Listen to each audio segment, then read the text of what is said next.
የዚህ ልጅ ቪዲዮ በጣም ብዙዎቻችሁ እየላካችሁልኝ ነው። እስቲ አንድ የሚለውን ሰምተን ተናገር። አንዳንድ ወጣቶች እንደማያምኑ እርግጠኛ ነኝ።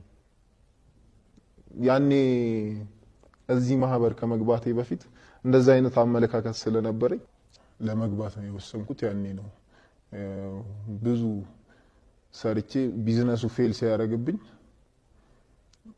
በቃ ነገሮች ከአቅሜ በላይ ሲሆኑ ያኔ ነው የወሰንኩት። ከዛ በኋላ አሜሪካን ኤጀንት ኮንታክት አረኳቸው።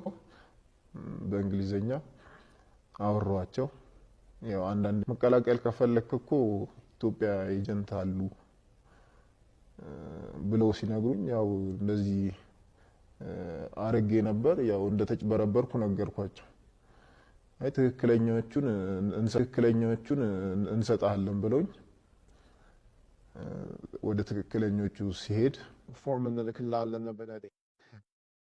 ፎርምሽ ያው ተከምበውኩኝ ከዛ በኋላ በአካውንቴን ሞልቻለሁ። ፎርሙ ነው 10 ሰዓት አካባቢ ላይ 500 ሺህ አካውንት ላይ ገባ።